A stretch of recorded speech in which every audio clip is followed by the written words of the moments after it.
Welcome everyone back to weekly weather updates, and in today's video we're going to have a look at the latest from the live radar, run through the UKV, have a look at the precipitation and the temperature as it's fairly mild at the moment with precipitation in the north but drier in the south, but it will be turning widely drier next week but also quite a bit colder as well. We're going to see an Arctic air mass move through around the middle of the next working week, and it's sort of going to linger into next weekend and actually could even get a lot colder then, as we'll see on the long range charts, which continue to show the potential of proper cold conditions returning into March. It's looking likely we'll have sort of a northerly or easterly flow next week and the week after.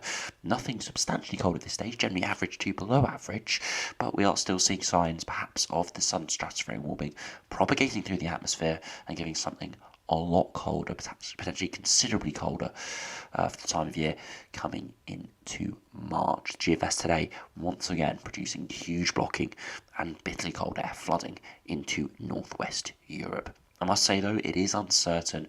We're going to see a lot of volatility, as I've kept saying for the last couple of weeks, so I wouldn't take any of these charts too literally outside of sort of the 5 or 7 day time frame, as things will continue to change, and I suspect we're going to have a lot of disappointments and also surprises as well, considering what's going to be happening over the course of the next month really in general. So do remember, if you enjoy my videos, make sure you like and subscribe, and remember to follow me on Twitter as well, the link's in the description. So you start on the live radar, you can see it is dry for many areas in the south and for quite a few northern areas actually, pretty much really just northern and western Scotland seeing considerable amounts of rain at the moment with a weather front coming in. As I said, further southwards it is drier and there is some sunshine breaking through the cloud as well, making it a really quite pleasant mid-February day, feeling properly like spring out there. I'm looking out my window and I can see some real strong sunshine, blue skies, really quite nice out there, and the temperatures are responding, getting into the low to mid-teens, so wouldn't even be surprised to see people out in shorts over the course of today and potentially the next few days as well, as it does continue to stay fairly mild until around Tuesday, Wednesday, Thursday time. So if you put on those temperatures as of around midday at the moment, you can see it is widely quite mild in many areas. Even in Scotland where we've got that rain, it is still fairly mild with temperatures in the low to maybe even high as mid-teens, maybe 14 or 15 degrees in some spots. But again, it's really mild for the time of year, and it is going to make it quite a shock when we do see colder conditions coming in next week. I must say it isn't amazingly cold, but the temperature contrast from sort of 13 to 15 degrees at the moment down to sort of widely 6 to 8 degrees with a cooler wind chill. It is going to feel considerably colder, and then of course if we did see some properly cold air bring those temperatures down to the low single digits towards freezing, it will make it feel like we're plunged back into December, January time. If you do put on the UKV now and see what that is doing over the course of the next 5 days in terms of precipitation and temperature, you can see that rain in the north should clear by this evening, and most areas have got quite a lot of cloud around, but there will be some blue skies breaking through. Again, uncertainty exactly where that will be. Best thing to do really is just look outside. Beyond that, as we head into Monday, more precipitation does head southwards. That can increase cloud amounts and a few areas of drizzle and a bit of rain through Monday in places, but again nothing too considerable. And then as we head into Tuesday, more rain in the north, widely elsewhere still dry, but we can see this weather front approaching from the west, and that's bringing a lot colder air behind it, so it starts to turn widely more unsettled and cooler with quite a few wintry showers packing in northern and western areas. This air mass has downgraded a little bit in the last 24 hours or so on the UKV at least, but of course it is sort of the first wave of colder air building that higher pressure to our north for cooler or even colder easterly or northeasterly winds arrive by the end of the week into the weekend. As I said, beyond that, that eventually sweeps through. We go into sort of cold but dry pattern with high pressure over the top of us. You look at the upper air temperatures, nothing ridiculous, average to slightly below average for the time of year, at least at the end of this run.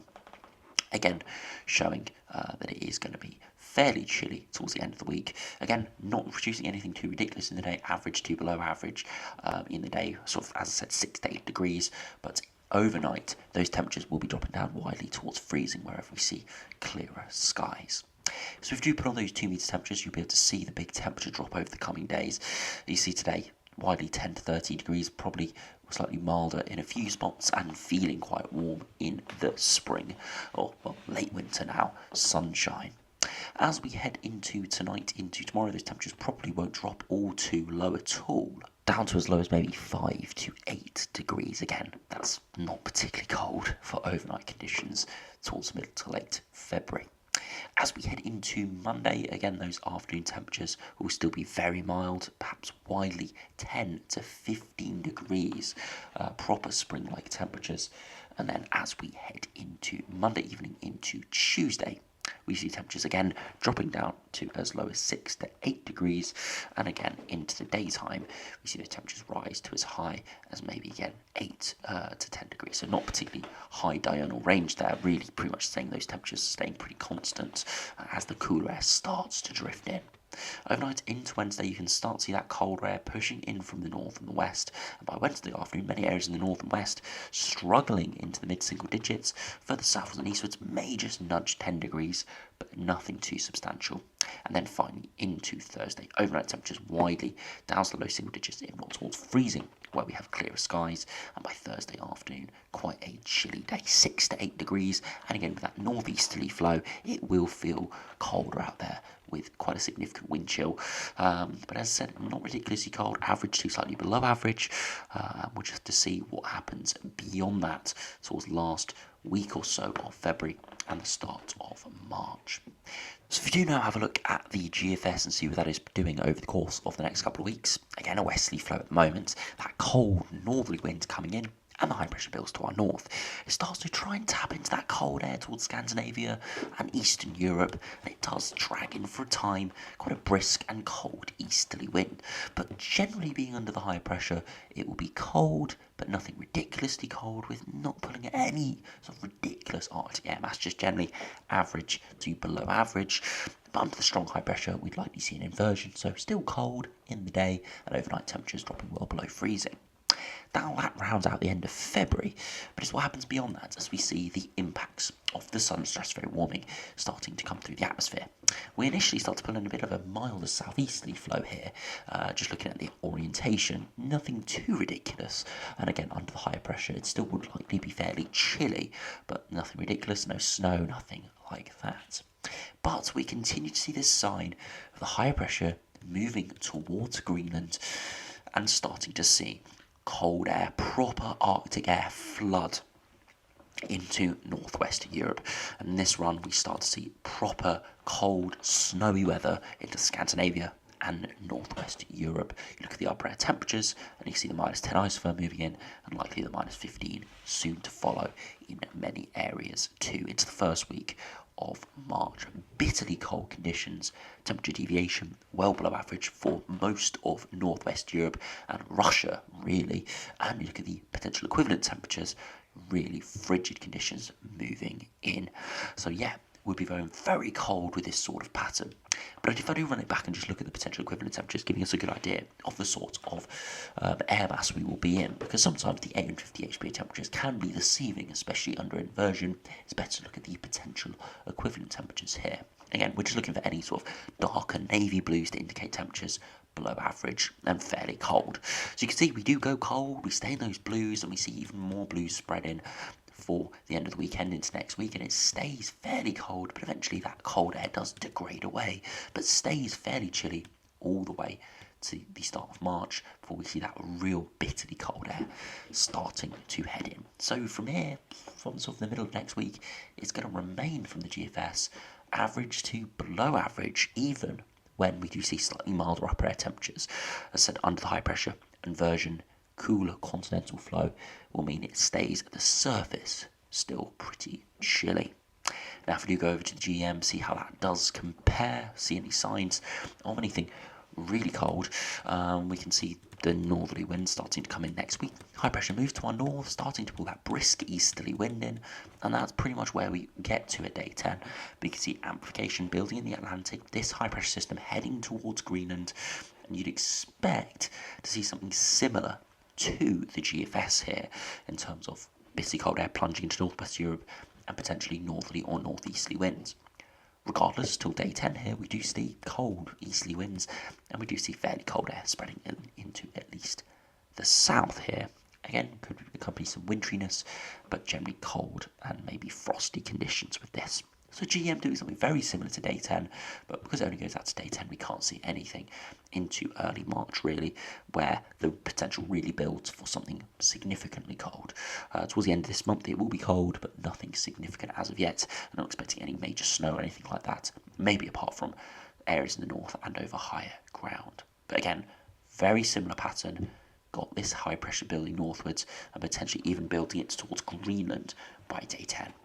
If we compare to the ECMWF, it once again does something very similar. If we do have a look at it, you can see the northerly wind coming in next week, and then we stay in a cold northeasterly flow. Huge high pressure system moves to our north and our east. It does pull initially very cold air, that -5 isotherm moving in, potentially even colder than that, but eventually slightly milder air does start to move in on the backside of the high pressure, not building in here as of yet, but does start to build in. But of course that is exactly the same to what happened to the GM and the GFS, and we saw what the GFS did with it building that high pressure towards Greenland and pulling a northerly flow. So all three runs showing cold easterly winds. The GFS furthers it by going very cold into the early part of March. Again, that bit is very volatile, very uncertain, but for the time being we are pretty confident in it going cold next week and into the following week, with chilly easterly winds, probably not cold enough for widespread snow or anything like that, but generally average to below average temperatures.